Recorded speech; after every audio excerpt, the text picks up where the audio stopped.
Rachel Reeves made a decision that she wanted to drag effectively a quarter of all taxpayers into paying higher rate tax by the end of the decade. At the start of this decade, it was 15%. So that is a major incursion into the salaries of teachers and policemen and nurses and people like that who Labour normally would regard as its people. And Rachel Reeves was not that long ago saying, the clue's in the name, we're the Labour Party, we're not the party of benefits. Well, today they are the benefits party. She's whacked it up by about £12 billion. You won't get a better analysis of every detail, every line, and every ramification than from our guests this evening. So, ladies and gentlemen, will you please welcome to the stage the Spectator's economics editor, Michael Simmons, our political editor, Tim Shipman, John Porteous of Charles Stanley, and Stephanie Flanders, the head of politics and economy at Bloomberg. So I'll turn, if I may, first to you, Stephanie. You've been in the markets in the course of your career. You now have an opportunity to observe them. As Michael pointed out, the market reaction today was stoical, if that's the right word. Do you think that was the right response? What's your own take? So I think if you've been reading the Bloomberg headlines just over the sort of few minutes before the Chancellor stood up, there was a lot of whipsawing, market tremors, because they're obviously trying to absorb all the headlines coming out of this unexpectedly early OBR report. I think where they ended up makes a certain amount of sense, because some of I certainly in retrospect, I think there was more fear that the Chancellor would really do the wrong thing and really err on the side of optimism than we might have expected. You know, with all the lead up, I think there was an expectation, or at least there seemed to be priced into the market, really quite a bad budget.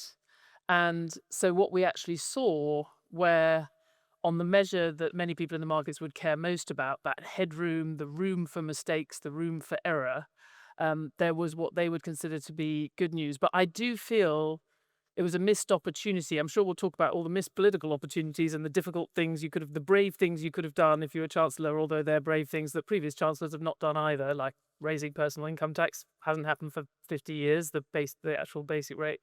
But there was also an opportunity to get rid of some of that sort of premium or kind of extra cost that we're paying on our debt, which you can see even in some of the numbers in the budget. I mean, you're absolutely right, Michael, about the cost of the hanging over us of debt interest. If you reduce the interest rate that we're paying on our debt by a percentage point, which admittedly would be a lot, you gain £17 billion a year for the Treasury. You reduce the debt service by £17 billion. Now, she couldn't have done that, but I think if she had shown a willingness to take some pain up front, maybe on tax increases, maybe not giving in to the backbenchers on benefit spending, I think you could have shaved a significant amount off that interest rate, and that would have been actual real money for the Treasury. So I do think that was a missed market opportunity, in addition to probably all the political ones we'll talk about. Thank you. John, obviously your clients and others will have been listening to your experts and you briefing them on the consequences for individuals and their financial plans during the course of the day. Was it the case that the phones were running red hot, or did people take the changes that Rachel Reeves announced very much in their stride? So I think, Michael, you need to look at the run-up to this budget. I've never known concern amongst clients like it. There was fear that the pension system could completely change. Obviously, we talked about tax-free cash. There was great concern about what could happen to the property market. And there was really palpable fear that there would be a tangible misstep and the markets could collapse based on past experience. So at one level, there was almost a sigh of relief and thought, a sense of, well, this could have been an awful lot worse than that. My take on it was, looking back 12 months, last year's budget was a game changer for people thinking about retirement. It just changed everything, the way they think about that for private clients. And this year... Because of inheritance. Inheritance tax, yeah.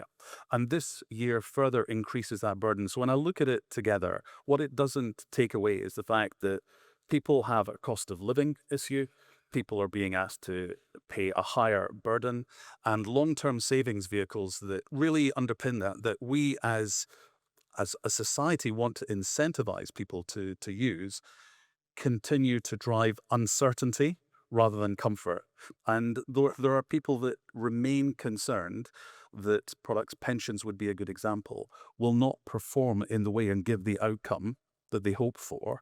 And why would they want to tie themselves up in that over the longer term? So that's really the discussions that we've been having to reassure people about that. Tim, you've seen the number of chancellors who've delivered budgets in double figures. Admittedly, most of them were Tories. But looking at today, both as a piece of political theatre and as a piece of strategic positioning on the part of Rachel Reeves, will she feel that she's accomplished what she needed to? Good evening, everybody. I don't know about the rest of you, but I need a stiff drink after today. This, we were told, was a budget for Labour values. Actually, it was a budget for Labour MPs. And in that sense, if we take that as the metric of whether Rachel Reeves will regard herself as successful, I think she probably will. Only a few months ago, she was violently resisting lifting the two-child benefit cap. Today, the main emotional centrepiece of her speech was her trying to persuade her fellow Labour MPs that she passionately cares about child poverty and that it's an absolute outrage that she and others have advocated the maintenance of the child benefit cap, which we should remember is wildly popular.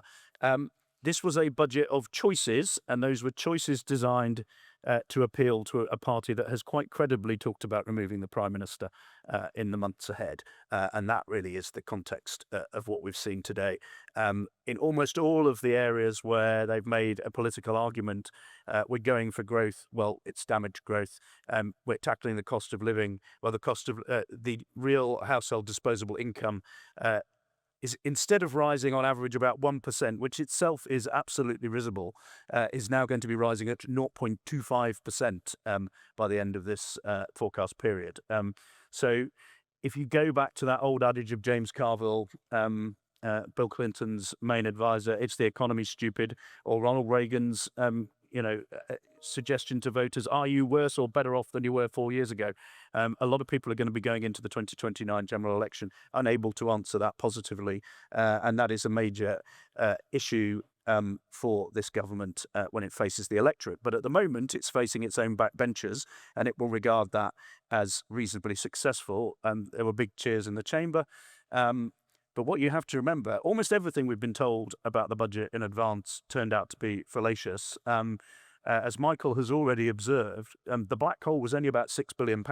It was entirely possible to fill that gap and get your headroom without raising income tax at all. A lot of the other tinkering around the edges would have been fine. But Rachel Reeves made a decision that she wanted to drag effectively a quarter of all taxpayers into paying higher rate tax by the end of the decade. At the start of this decade, it was 15%. So that is a major incursion into the salaries of teachers and policemen and nurses and people like that who Labour normally would regard as its people. And Rachel Reeves was not that long ago saying, the clue's in the name, we're the Labour Party, we're not the party of benefits. Well, today they are the benefits party. She's whacked it up by about £12 billion. And then try and examine how this government sells the political narrative that it's trying to sell to the public. Only last week, the Home Secretary was getting plaudits for a quite tough stance on migration, which is shared by 70-80% of the population, but by about 7 or 8% of Labour MPs. I'd probably name all 8 of them, actually. But what's happened today is that huge amounts of money in the child benefit thing is going to go towards foreign nationals who come here with large families. And Nick Timothy had some interesting figures on this earlier. I think it's 341,000 families who are from outside the UK will now be benefiting from that. If they think that is what the British public elected them to do, I suspect they're in for a rude shock. And if you look at the list of the beneficiaries of that, it is a classic case of Pakistan, Nigeria, Bangladesh, Somalia. It's those kind of countries. And the more that That seems to be the case. Labour mistakenly still thinks it's the party of the working class. Today it has proved that it isn't, and a lot of those voters are going to resist returning to the Labour Party. So there's quite a lot of fodder for reform in what's happened today. The other point I'd make before we move on is that the headroom, while it is a lot bigger than it used to be, is still a drop in the ocean. And the Tories are pretty annoyed that the OBR has refused to calculate the damage that will be done to that by the Workers' Rights Bill, which is still going through Parliament. So that will actually plug a decent amount of that headroom already. That will be wiped out by the fact that things are about to get more difficult to hire and fire. Firms will be taking on fewer people, and the employment figures are likely to get worse, along with inflation, along with the cost of living. So if Rachel Reeves thinks her and Keir Starmer keeping their jobs was her goal today, she has is a roaring success. If she was serious about creating growth or putting Labour in a better position to win the next general election, I think it's a big to use the classic Family Fortunes sound effects. That is brilliantly done. I think Les Dennis will be looking to his laurels.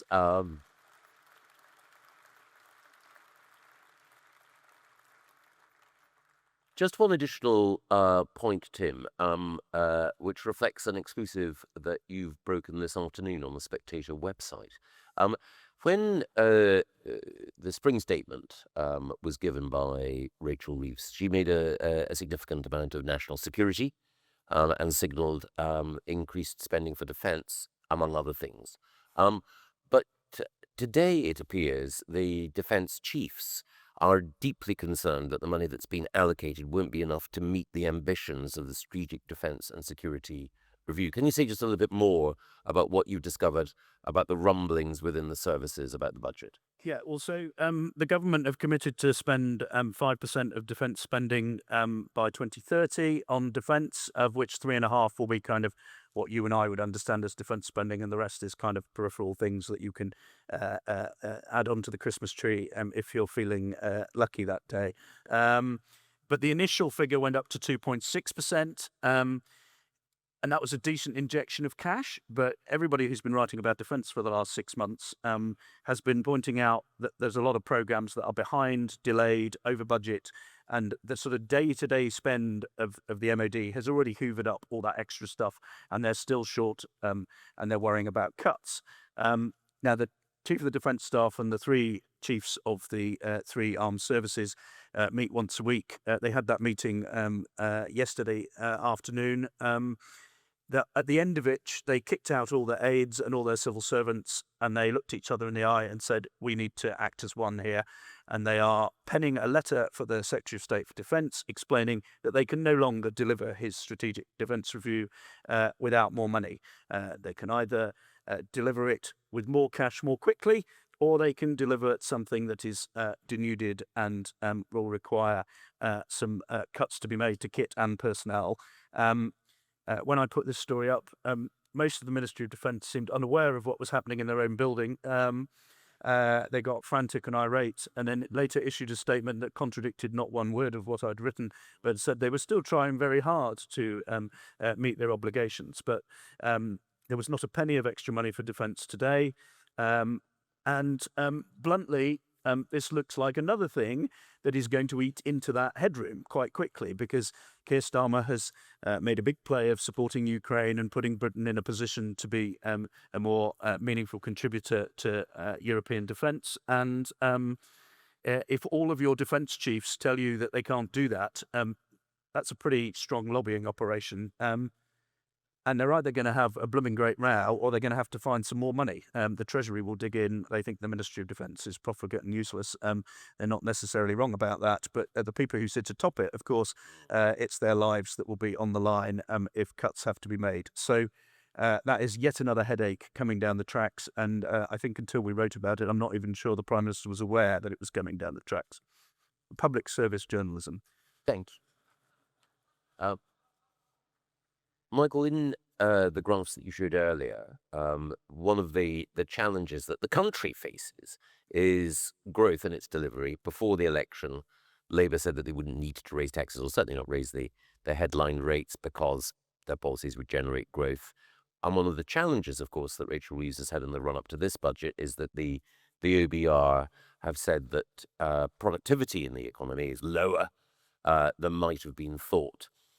To what extent, either today or in other measures that Rachel Reeves has introduced or is contemplating, can the growth picture be improved? To what extent were the measures either already in train or following on from today that really are about growth? And Stephanie, I'd love to have your perspective on that as well. But Michael. It's hard to think of any, to be honest, because if you think back to that graph of the forecast for growth each year, apart from this year, for the rest of the forecast, they have it coming down. So that's partly global economic factors. And as Tim said earlier, things like the Employment Rights Bill, when that is eventually presumably passed and scored, is going to make things much worse. Since the Chancellor took office, we've lost over 100,000 payrolled jobs because of things like the £25 billion increase on employer national insurance, and also the increase in minimum wage, which has obviously been increased again. We're now in this funny situation where our minimum wage is actually one of the most generous in the world, but our productivity are among the lowest in the G7, and that sort of disconnect can continue. I realise I've answered the complete opposite of your question and just found more negatives. There was one vague positive that the OBR put in where they said that there was, I think, a 0.2% benefit from the rollout of AI. But what's really striking is, maybe we should have included this graph, but there was another one where it had components of growth, and essentially any growth there is comes from public sector spending, not from consumption or manufacturing. And that is not a long-term solution to anything. So I can't really find anything apart from that little AI point. I can help you, and I think it sort of goes to the government's inability to tell this, even the good parts of its story that it's had to tell, because if you look back over the last year, there is actually a story about things they've done to increase the long-term growth prospects, which actually the OBR did recognise in the spring statement. They actually, for the first time, actually increased the long-term growth focus just to take account of the planning reforms. And, one of the things that the government was very big on was saying we're going to unlock more housing, more infrastructure investment.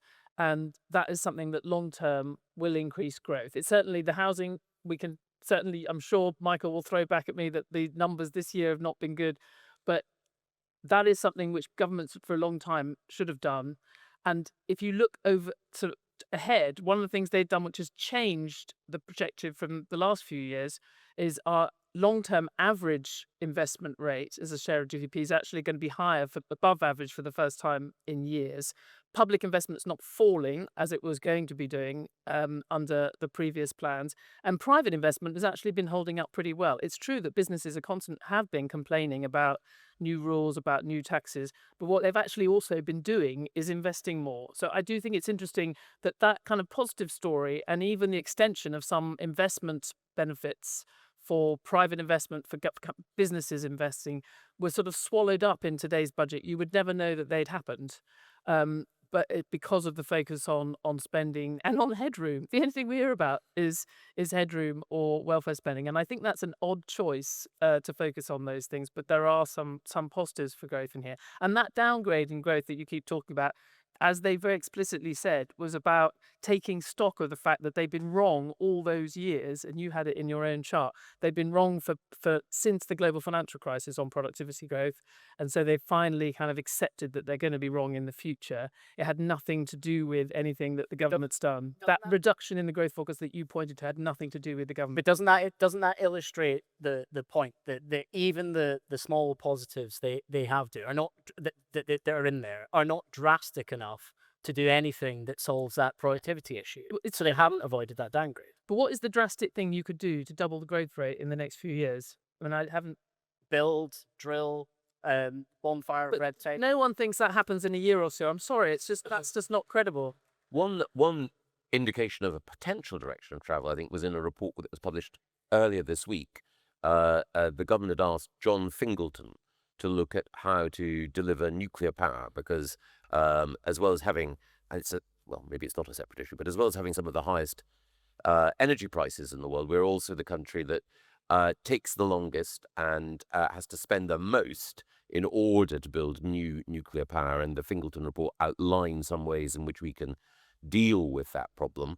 And it highlighted the existence of something called a fish disco, which is a multi-million-pound sound system dropped in to the Severn Estuary to stop fish swimming into the nuclear power station there.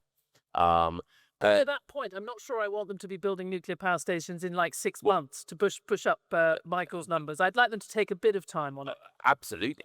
And they need that water.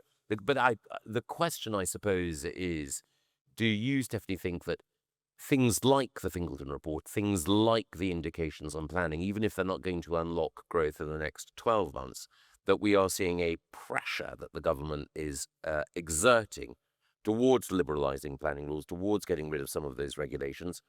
Or do you think there's a limit to what can happen because of pressure from communities and concerns about nature?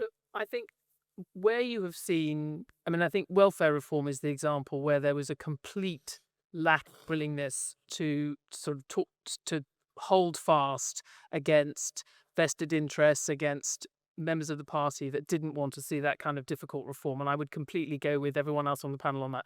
I think in these incredibly boring areas where you're just trying to unpick the things that get in the way of investment projects, housing, I see quite a lot of evidence of them trying to identify whether it's this report. I was actually in Manchester yesterday morning talking to people who are involved in local growth projects, and they're quite encouraged by some of the things. For example, there's the Keir Starmer actually intervened in the housing and infrastructure bill, which weirdly has still not got royal assent, but to make it even tougher in terms of make sure that councils can't stop big housing projects, can't just say no to big infrastructure projects. So it's completely boring, and maybe that's why even Rachel Reeves doesn't talk about it. But I do think long term it's moving in the right direction.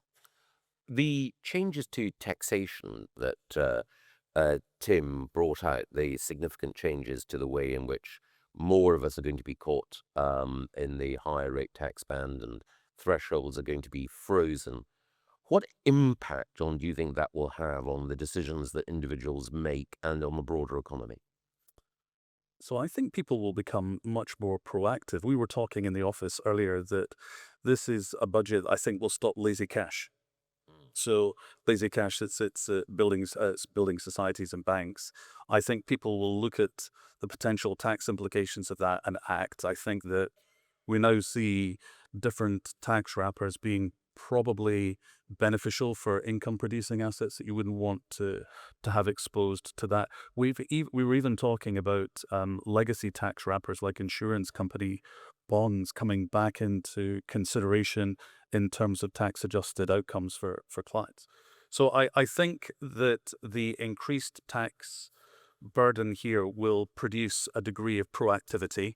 I think it will probably create a buy now while stocks last run on pensions around bonus salary sacrifice. It's hard not to see that.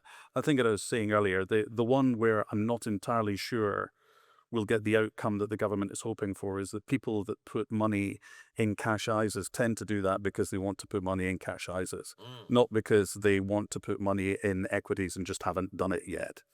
But I do agree that we are sleepwalking into difficulties if we don't invest in longer term risk assets and leave cash on deposit at the ravages of inflation. And in that, and I like this, Tiffany, was there anything that was done today that would mean that investors overall would be more likely to put money into equities, into British enterprises, rather than having the money, as it were, lie fallow, or having fund managers choose those very safe assets that give them a consistent yield, but don't see cash going to the creative frontier sectors that will generate growth in the future?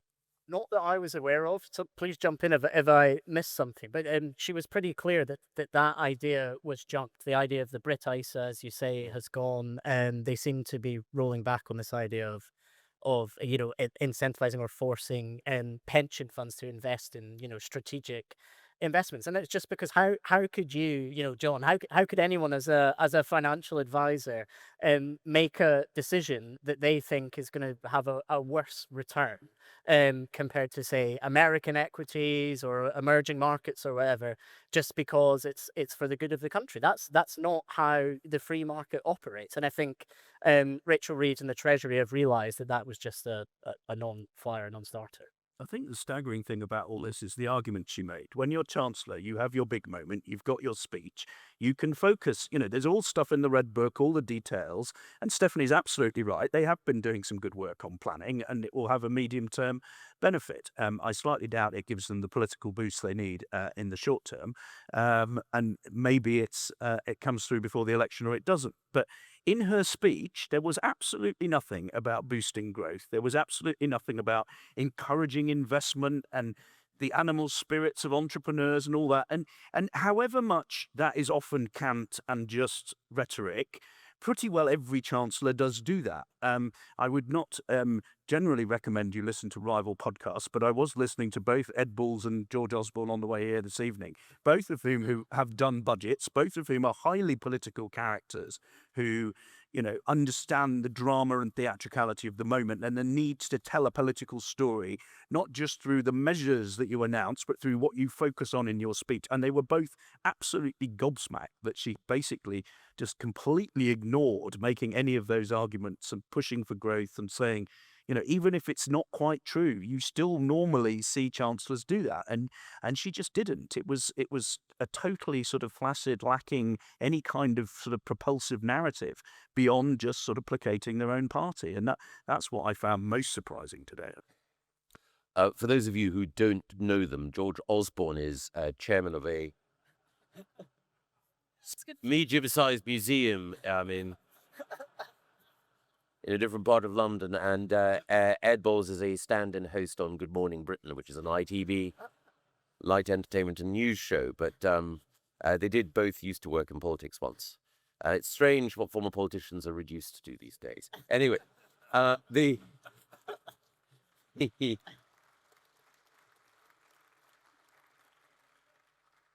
also on the politics of it, normally. I remember when Gordon Brown was Chancellor of the Exchequer, most of the time his delivery and his manner was terrifying and commanding, and it was very, very difficult for the Conservative leader of the opposition to respond and to get a hearing. But Kemi Badenoch secured favourable reviews for what she said. I don't know, members of the panel, what your assessment was either of the politics or the economic validity of what she said. So we'll start with Tim and we'll go over the panel. Well, I mean, the last time Michael and I sat on this stage, he explained why Kemi ought to survive in perpetuity, and I suggested the Conservative Party may not indulge her as long as he would wish. I think we've seen in the last 2 months that she's done pretty well, and I think there's a perfectly good argument that today was her best performance at the dispatch box.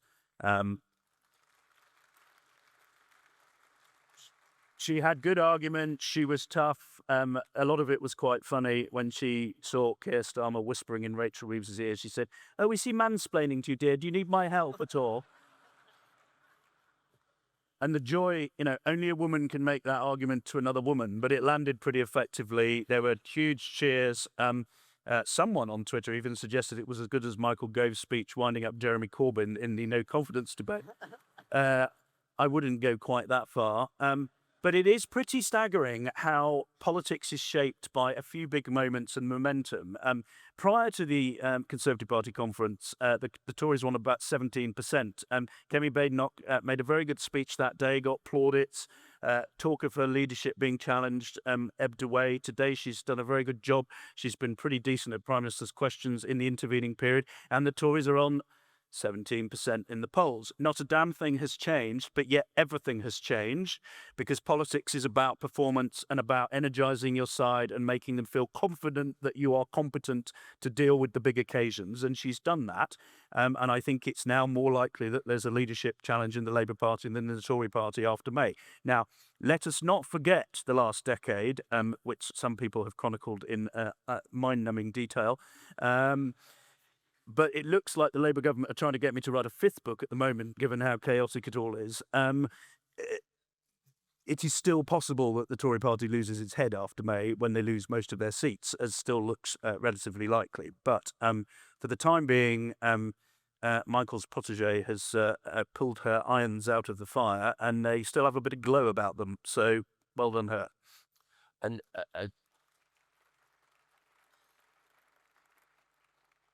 I don't know if other members of the panel have any thoughts about the medium or longer term electoral consequences of what was decided today.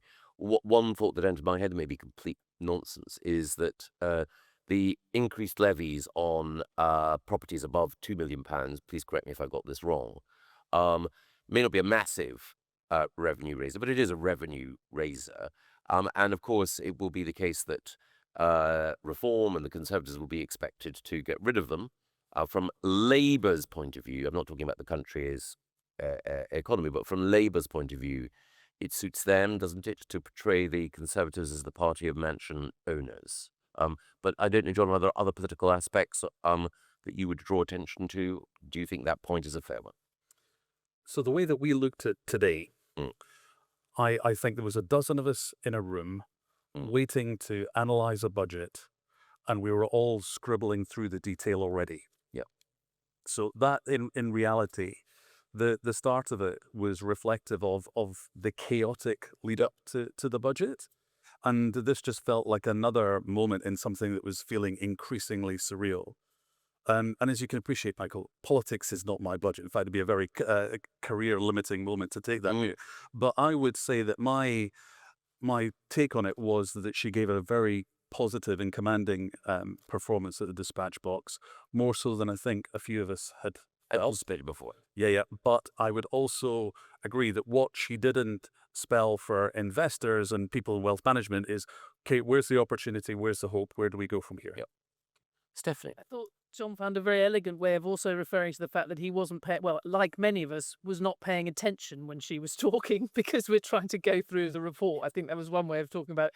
But it did strike me, I mean, we obviously had the quite striking sort of reflection of the times that the Chancellor made a reference to the Green Party leader, and that was the sort of butt of the joke. Mentioned the SNP, actually. It's just as a reminder that there's now a lot of oppositions around, but it struck me also that it was a rather good moment for the Conservatives to be the opposition, and they still have that advantage of being the serious opposition, even while we have all of these others circling. So I think that's quite, and the fact that she handled it well. I also think, I mean, she pushed on this very old-fashioned, to many of us, divide between the two parties. You know, we keep being told, right and left are no more, and that's true in many ways. There's a lot of new dividing lines in politics globally and here. But that basic, do you want to spend more on welfare or less? Do you want a larger government with higher taxes or lower taxes and a smaller government? I mean, that's there for the taking with this budget. She can define herself against that in a very clear-cut way that actually I think Reform would struggle with, given the positions they've taken at different councils and different times. It's much more difficult for Farage to get a clean dividing line there, I think. And one other thing, of course, is that lifting the two-child benefit cap and also increasing taxes on gambling, two great causes dear to the heart of Gordon Brown, Rachel Reeves's model in this regard. Would you say, Stephanie, that it helps to have Gordon Brown's endorsement? Would you say that this budget was in a Brownian tradition, or is that over interpreting? Well, it's interesting, right? Because I think there was usually a bigger story that Gordon Brown told in a budget, and he certainly talked a lot more about growth, whether it was the post-endogenous growth or any of the other kinds of growth. But I think there was a much more of an architecture around the budget, and also usually a sense, if you were 3 or 4 years away from an election, that you were taking the opportunity to do something big. So I think she would be, I mean, it's flattering to the Chancellor to compare the two, but there obviously were pieces of it, certainly the tinkering aspect, he would have recognised. I mean, bluntly, it was all the worst bits of Gordon Brown without the strong politics that normally accompany. That would be another summary. I got yes. I would just add on Kemi's kind of economic strategy, and clearly over the summer, the Tories decided that their only hope of salvation was being the party of fiscal responsibility, and they've been making that argument, and they've got out ahead of Reform, who are kind of changing in that direction. But there's one hole in the middle of the Tories' desire to be truly fiscally conservative. And it's something that I bring up in Spectator articles all the time, and it annoys readers, so it will probably annoy people here tonight, and it's the triple lock. Yep.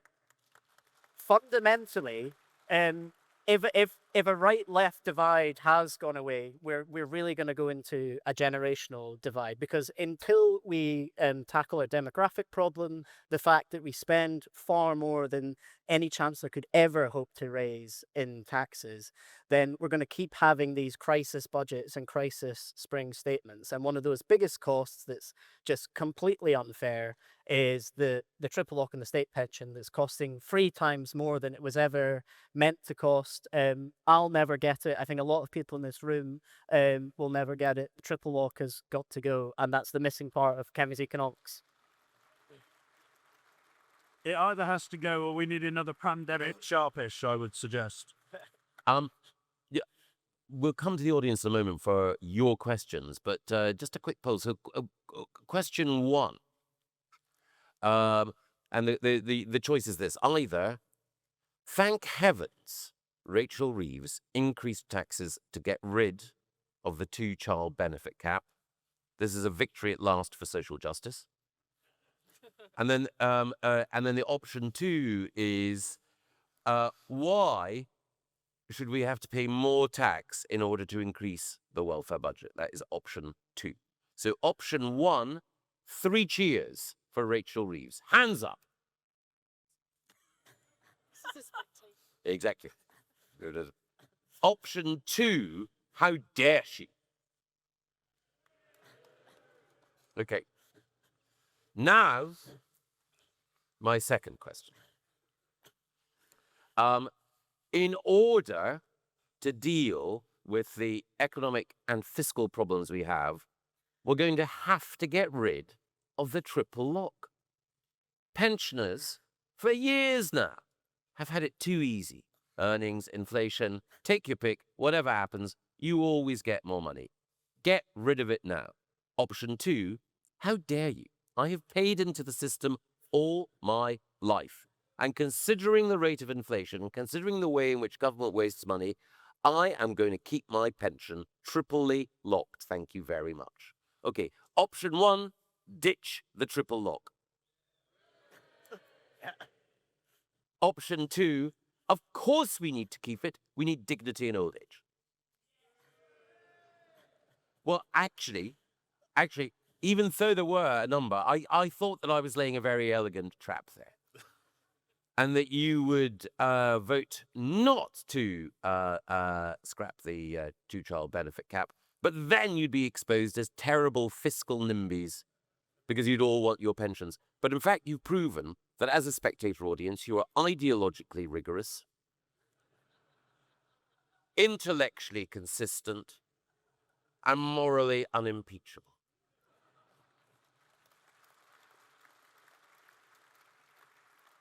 And fundamentally more serious than the leadership of any political party in this country right now. Tim, has Rachel done enough to keep her job? My view is that it's almost inconceivable that Keir Starmer would ever sack Rachel Reeves. I think they're so lashed to the same mast. He hasn't got the independent strength to chuck his chancellor overboard. If you look at previous prime ministers who have thrown their chancellor to the wolves, the track record of success for British prime ministers doing that is 0. So that ain't going to happen as long as Keir Starmer is there. I think she'll be there. There've been sort of mutterings about putting somebody else in, like Pat McFadden or Wes Streeting, but I don't think that's going to happen. The question really is whether Starmer survives. I think on balance he probably does, because the Labour Party is not as skilled, if that's the right word, at removing their leaders as the Conservative Party. The mechanism is more difficult. You can't just put in letters over a period of months and have them gradually accumulate until they hit a threshold. You have to turn up with 80 named MPs prepared to support a specific candidate, and that's quite difficult to achieve. If Starmer goes, he'll probably he'll do it in the same way Rishi Sunak did, by announcing that he's basically had enough of it all. But until that time, I think Rachel Reeves remains as Chancellor.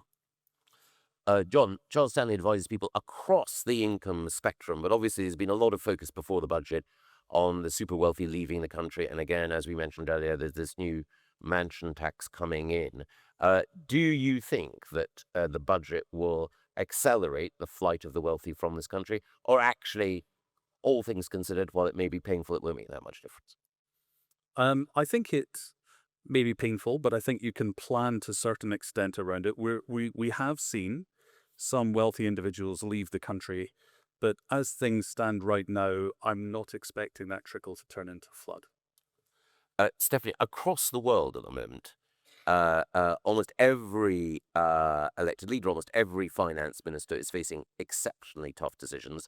We've judged Rachel against past incumbents, but if you judge her in comparison to how she's dealing with these crises with other finance ministers in the G7 and beyond, where does she sit in the league? So if you looked, and I was talking at the start about the cost of government borrowing, just the interest rate the government pays, the gilt yield, because that is often what you're judged by. That's certainly what you have to be paid, what you have to pay interest by if you're a chancellor. You would look across the G7 and you would say the UK is the worst rated. We're paying the highest yield. But if you actually look at the fundamentals of the policy, we do think that is unfair, and that's the kind of extra premium that I was talking about. Certainly, you can't explain the difference with France very effectively. The short-term and long-term perspective for France is way worse in terms of just its ability, the ability to govern, the ability to even pass a budget. And remember, we're kind of critiquing a budget. We think it's a bit boring. We think it's made some of the wrong decisions. The French can't even pass a budget, and they've been trying to do it for a year. So I think the fact that the UK is in some ways being treated more harshly than France seems to me a bit unfair. The US gets the special word for Schadenfreude. The US gets the special pass, obviously, for it can continue to borrow insane amounts kind of long into the future, at least on the current trajectory. But no, I think we end up short term, we're looking uncertain, and we look like we have a government that doesn't seize initiative and opportunities, but at the sort of longer term dynamics actually are quite a lot healthier than Italy and France. I think, Germany has always been much tougher on debt, so it's obviously much stronger.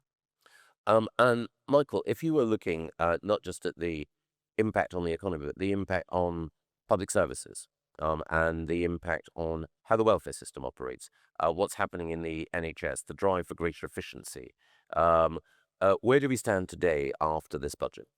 Well, I think the government has given up on tackling the worklessness crisis. It's something that before the spring statement, Rachel Reeves and Starmer clearly wanted to do, but what became very clear is that Labour backbenchers, many of whom have just been elected and don't think they're going to be elected again, are not going to use their 5 years in Parliament to cut welfare. And as a result, we've got over 6 million people on out-of-work benefits. We've got 5 million who have no requirement to work. And once people go off onto sick leave, the chances are they're not coming back. And that is not sustainable in an economy that, we want to grow.